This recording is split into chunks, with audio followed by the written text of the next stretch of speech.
Bismillahirrahmanirrahim. Assalamualaikum warahmatullahi wabarakatuh. Bismillah, alhamdulillah. La hawla wa la quwata illa billah. Asyhadu an la ilaha illallah wa asyhadu anna Muhammadan abduhu wa rasuluh la nabiyya ba'dah. Allahumma shalli wa sallim ala sayyidina wa maulana Muhammadin wa ala alihi wa ahli baitihi wa sahbihi asmain. Saudara-saudaraku dimanapun berada, yang dimuliakan Allah Subhanahu wa taala, yang dirahmati Allah Subhanahu wa taala. Semoga kita semuanya senantiasa mendapatkan rahmat taufik hidayah serta inayah dari Allah Subhanahu wa taala, sehingga kita ditetapkan oleh Allah menjadi orang yang istiqomah di dalam kebaikan, istiqomah di dalam amal soleh, dan istiqomah di dalam iman dan Islam, sehingga kita sewaktu-waktu kita meninggalkan dunia ini dengan husnul khatimah, dengan membawa kalimat tauhid, kalimat la ilaha illallah Muhammadur Rasulullah. Saudaraku yang dirahmati Allah Subhanahu wa taala, izinkan Al-Fakir pada konten kali ini untuk membacakan sebuah kitab. Kitab ini merupakan kitab yang sangat masyhur ya. Kitab yang sangat masyhur, kitab yang sangat terkenal. Yaitu kitab I'anatul Thalibin. Kitab I'anatul Thalibin adalah merupakan sarah daripada kitab Fathul Mu'in.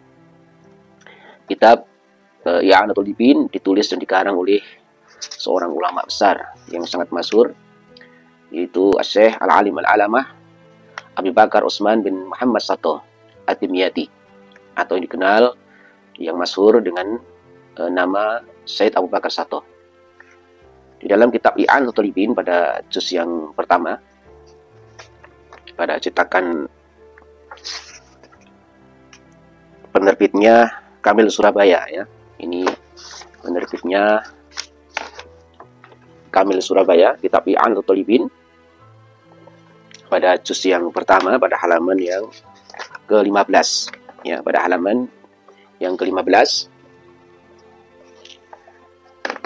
Pada konten kali ini anggap saja ini merupakan surat cinta dari saya Al-Fakir, surat cinta untuk para jamaahnya Gus Ikdam, untuk para jamaah Sabilut Taubah dari berbagai daerah dimanapun berada, yang masih hingga sampai saat ini masih istiqomah datang di rutinan di kajian-kajian Majelis Sabilut Taubah. Anggap saja konten kali ini dari Al-Fakir merupakan surat cinta, dan Al-Fakir hanya ingin membacakan kitab ini sebagai rekomendasi agar apa yang menjadi niat dan tujuan daripada para jamaah itu bisa terarah dan juga bisa terselamatkan dari hal-hal yang bisa merusak daripada keikhlasan dan kelurusan niat kita untuk senantiasa dekat dengan majelis-majelis ilmu, dekat dengan para ulama, selalu memiliki semangat untuk terus datang di majelis-majelis ilmu, karena di mana ada majelis zikir, ada majelis ilmu, ada majelis taklim ya, disitulah ada rahmat Allah Subhanahu wa taala. Dan anggap saja apa yang Al-Fakir sampaikan ini merupakan motivasi. Al-Fakir akan membacakan rekomendasi dari pengarang kitab ini di dalam kitab I'anatul Thalibin pada halaman yang ke-15 pada baris yang ke-10 ya. Pada qauluhu di sini ada wa yuqalu man dhahaba ila alimin wa jalasa indahu wa lam yaqdir ala hifdhi syai'in mimma qalahu a'tahu Allahu sab'a karamatin. Jadi barang siapa seseorang yang di situ datang atau mendatangi orang alim, kemudian mau untuk duduk di majelisnya orang alim ya, dan di situ walam yaqdir ala hifdhi syai'in, meskipun tidak memiliki kemampuan untuk bisa menghafalkan atau mengingat ya sesuatu yang diucapkan oleh ulama, ustadz ataupun kiai yang ada di majelis itu, oleh orang alim tersebut, maka Allah tetap akan memberikan 7 kemuliaan, karomah, kemuliaan. Jadi bagi siapapun yang datang di majelis ilmu, di majelis zikir, di mana majelis di situ diskusikan ataupun dibicarakan tentang kebesaran-kebesaran Allah, tentang ilmu-ilmu Allah, maka Allah tetap akan memberikan 7 kemuliaan meskipun orang tersebut tidak mampu menghafal ataupun mengingat sedikit pun dari apa yang dia dengar dari ulama tersebut. Awaluha yanalu fadal muta'allimin. Yang pertama adalah kemuliaan tentang keutamaan bagi orang-orang muta'allimin, orang-orang yang belajar. Jadi memiliki, akan Allah berikan fadilah ataupun keutamaan daripada orang-orang yang belajar. Dan ini sangat besar keutamanya. Wasaniha madama indahu jalisan kana mahbusan anidzunubi wal khataya. Yang kedua, kemuliaan atau jaminan dari Allah, barang siapa orang yang duduk dengan para ulama, duduk di majelis ilmu, di majelis zikir, di majelis taklim, selama orang itu masih berada di situ, dia belum pergi meninggalkan majelis itu, maka kana mahbusan anidzunubi wal khataya, maka Allah akan jaga seseorang itu dari kesalahan dan dosa-dosa. Ya. Allah akan menjaganya dari dosa-dosa dan juga kesalahan. Makanya sangat ironi dan sangat rugi sekali ya bagi para jamaah yang datang jauh-jauh, kemudian dengan niat yang tidak baik, dengan niat yang kurang ikhlas, dengan niat yang lain hanya untuk kepentingan-kepentingan duniawi, sangat disayangkan sekali. Ya. Maka kalau mengetahui tentang fadilah ini, ya, yang fadilah ini memiliki nilai yang sangat berharga, bahkan lebih daripada nilai-nilai dunia atau nilai-nilai materi. Kemudian wasali suah, yang ketiga adalah idza kharaja min manzilihi nuzilat alaihi ar-rahmatu. Di saat seorang itu keluar dari majelis itu, dia meninggalkan majelis zikir, majelis taklim, majelis ngaji, ya, maka Allah akan menurunkan rahmat. Ya, menurunkan rahmat kepada orang tersebut. Warubi'uha, yang keempat adalah kemudian warubi'uha, yang keempat dari 7 kemuliaan, 7 karomah bagi orang yang mendatangi majelis-majelis taklim adalah idza jalasa indahu nuzilat ar-rahmatu 'alal 'alimi fatusibuhu bi barakatihi. Barang siapa orang yang duduk bersama para ulama, duduk di majelisnya para ulama, maka sesungguhnya di majelis itu Allah menurunkan rahmat kepada orang alim tersebut, sehingga fatusibu bi barakatihi, sehingga rahmat itu mengenai orang-orang yang di sekitarnya, mengenai jamaah-jamaahnya yang ada di majelis itu. Bi barakatihi, disebabkan karena barokah ataupun keberkahan daripada orang alim tersebut. Kemudian wahamisuha, yang kelima adalah tuktabu lahu al-hasanatu madama mustami'an. Yang kelima adalah Allah akan mencatat kebaikan-kebaikan untuk dan bagi orang yang berada di majelis ilmu, di majelis-majelis taklim, di majelis-majelis zikir, madama mustami'an, selama seseorang itu mau mendengarkannya.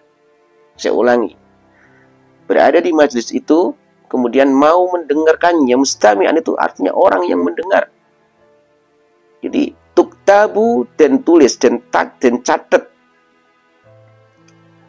lahu krono araiman opo ala hasanatu biro-biro kebaikan, hasanat madama selagine isih langgeng utawa isih tetep sopaman iku mustami'an hale wong kang ngrungokake. Jadi selama para jamaah itu berada di majelis-majelis taklim, di majelis-majelis zikir, ya, itu masih menjadi mustami', ya. Maka kalau berada di majelis zikir, jangan ngomong-ngomong sendiri, jangan cerita sendiri, jangan selfie-selfie sendiri. Manfaatkan sebaik-baiknya di saat dekat dengan ulama, di saat berada di majelis-majelis taklim, karena di majelis itu Allah turunkan rahmat dan juga keberkahan. Jangan sampai kita merugi, ya, hanya untuk hal-hal yang sifatnya duniawi dan hal-hal yang bahkan menjadi logo ataupun tidak ada gunanya. Ya, maka di saat berada di majelis-majelis taklim, maka manfaatkan dan gunakan sebaik-baiknya. dengarkan nasihat-nasihatnya, apa yang dikatakan dan diucapkan oleh ulama. Ya, meskipun kita tidak mampu mengingatnya atau belum punya kekuatan untuk mengamalkannya, minimal menjadi mustami' ini sudah tuktabu al-hasanat. Sudah Allah tetapkan, sudah dicatat kebaikan-kebaikan untuk diri kita. Kemudian wasadizuha tafahumul malaikatu bi asnahadihim wa huwa fihim. Kemudian yang keenam, ya, yang keenam, malaikat ini Allah turunkan di majlis itu, ya, untuk menjaga atau melindungi atau mendebarkan kerahmatannya dengan apa? Asnahat itu sayap-sayap para malaikat. Jadi para malaikat itu mendebarkan sayapnya, ya, di majlis itu, dan siapapun yang berada di majlis itu maka akan terjaga di bawah naungan sayap-sayap para malaikat ini. Luar biasa. Itu keistimewaan daripada majlis-majlis taklim, ya. Ya, majlis yang di situ disebutkan nama Allah, untuk membesarkan nama Allah, untuk membaca sholawat kepada Nabi, ya, untuk mengagungkan Rasulullah. Ya, bukan majlis-majlis konser, ya, tapi majlis-majlis yang memang di situ orang-orang yang berada di situ itu menjadi ingat kepada Allah. Maka manfaat dan keutamanya sangat luar biasa. Kemudian wasabiuha, yang ketujuh adalah kullu qadamin yarfa'uha wa yadauha takunu kafaratan lidunubi. Yang ketujuh adalah setiap kaki, telapak kaki yang diangkat dan juga diletakkan untuk, artinya untuk melangkahkan kakinya, untuk melangkah ke majlis-majlis ilmu, majlis-majlis zikir, maka itu menjadi kifarah, menjadi kafarah, menjadi tebusan bagi dosa-dosa yang kita lakukan. Jadi saat kita mengayunkan kaki kita, mengangkat kaki kita, meletakkan lagi kaki kita, melangkahkan kaki kita ke majlis ilmu, maka setiap langkah itu akan menjadi kafarah, menjadi tebusan bagi dosa-dosa kita. Kemudian waraf'an lidarajati, kemudian Allah akan mengangkat derajat kita, ya, akan menaikkan derajat kita. Wa ziyadatan fil hasanati, dan akan menjadi tambahan dari berbagai kebaikan-kebaikan. Allah akan menambah kebaikan-kebaikan pada kehidupan kita, usia kita, ya.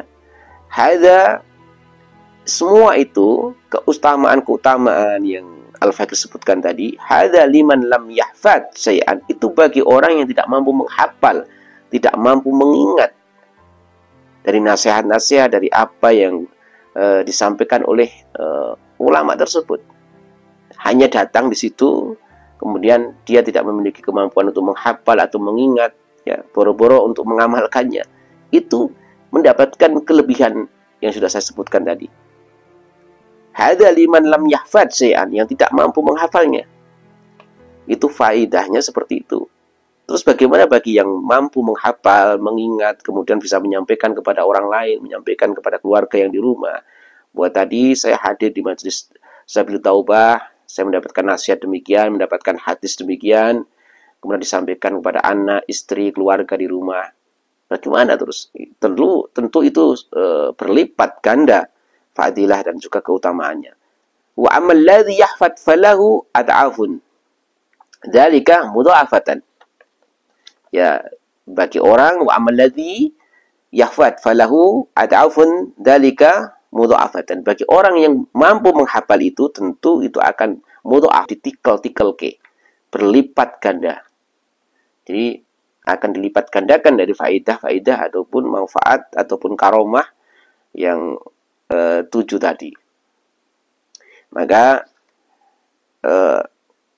ini adalah merupakan surat cinta dari Al-Fakir untuk para jamaahnya Gus Ikdam, agar selalu senantiasa meluruskan niatnya dan menjaga adab-adab dan akhlak-akhlaknya di majlis taklim. Ya, jangan melakukan hal-hal yang sekiranya bisa membatalkan daripada kemuliaan ataupun kelurusan niat, ya, sehingga jangan sampai sia-sia ya, karena waqad aqaman Nabi sallallahu alaihi wasallam, waqad aqaman Nabi sallallahu alaihi wasallam al ulama'a maqama nafsihi. Sungguhnya Rasulullah sallallahu alaihi wasallam menempatkan para ulama ini di makom beliau, artinya sangat memuliakan beliau, memiliki tempat yang istimewa di sisi Rasulullah sallallahu alaihi wasallam. Sampai Rasulullah mengatakan, waqad aqaman Nabi sallallahu alaihi wasallam al ulama maqama nafsihi. Nabi menempatkan kedudukan, memposisikan ulama seperti kedudukan beliau sebagai nabi, luar biasa. Faqala man zara aliman faka'annama zarani. Rasulullah mengatakan, barang siapa orang yang mendatangi silaturahim kepada orang alim, zara di sini adalah berziarah, itu artinya mendatangi ya, ngindangi. Yang datang kepada orang alim, maka faka'annama zarani, maka seperti fadilahnya seperti orang itu seakan-akan mendatangiku. Ini kata Rasulullah. Jadi barang siapa orang yang mendatangi orang alim, maka sesungguhnya orang ini seperti mendatangi aku. Wa man sofaha aliman faka'annama sofahani. Barang siapa seorang itu menjabat tangan orang alim, ya, menjabat tangan orang alim, apalagi sampai menciumnya ya, hanya menjabat tangan orang alim, maka faka'annama sofahani, maka seakan-akan orang ini menjabat tanganku, kata Rasulullah. Wa man jalasa aliman, barang siapa orang yang duduk di samping orang alim, faka'annama jalasani, maka seakan-akan orang itu sedang duduk bersanding denganku. Wa man jalasani, barang siapa orang yang berduduk denganku atau bersanding denganku fid dunya, di dunia, ajlasahullahu ta'ala ma'i yaumal qiyamati fil jannah. Ya. Maka tentu saja orang yang memiliki kedudukan bisa berduduk dengan Rasulullah selama di dunia, maka Allah akan mendudukkan orang tersebut bersama Rasulullah di hari kiamat, yaitu di surga. Ini tentang keutamaan daripada orang alim. Ya, maka semestinya bagi kita semuanya untuk senantiasa menghormati orang alim, untuk menghormati, untuk memuliakan, dan juga untuk takdim kepada orang alim, ya, untuk beretika, beradab, berakhlak kepada orang alim, agar ilmu yang kita dapatkan bisa bermanfaat dan membawa keberkahan bagi kehidupan kita, baik di dunia dan juga menyelamatkan kita kelak di akhirat. Demikian konten Al-Fakir kali ini. Sekali lagi Al-Fakir mohon maaf jika apa yang Al-Fakir sampaikan ini mungkin tidak berkenan ya di hati saudara-saudaraku semuanya, khususnya jamaahnya Gus Idam, para jamaahnya Sabilut Taubah. Akan tetapi sekali lagi Al-Fakir sampaikan bahwa niat dan tujuan Al-Fakir ini adalah surat cinta dan sekaligus untuk memotivasi ya kepada seluruh jamaah Sabilut Taubah untuk senantiasa tetap istiqomah datang kepada majlis taklim. Ya, tidak harus di majlisnya Gus Idam, mungkin ada majlis-majlis yang lain juga didatangi, majlis-majlis ulama yang lain juga didatangi, selama majlis-majlis itu mengajak kita kepada sesuatu yang hak, mengajak kita untuk taat kepada Allah dan Rasulullah, ya, untuk mencintai sesama kaum muslimin, selama majelis itu tidak menebarkan kebencian kita terhadap sesama kaum muslimin, tidak menebar permusuhan sesama kaum muslimin, datangilah ya. Dan tentu saja ujian atau pencobaan yang diterima baik dari jamaahnya ataupun dari Gus Iktam sendiri itu tidak akan pernah surut ya. Tentu itu akan selalu diuji, akan selalu mendapatkan cobaan. Selama niat kita lurus, niat kita lillah, limardotillah, mengharap ridho Allah SWT, insya Allah kita akan mendapatkan kemuliaan dan Allah akan angkat derajat kita semuanya. Terima kasih atas segala perhatiannya. Mohon maaf atas segala kekurangannya. Wallahu a'lam bishawab.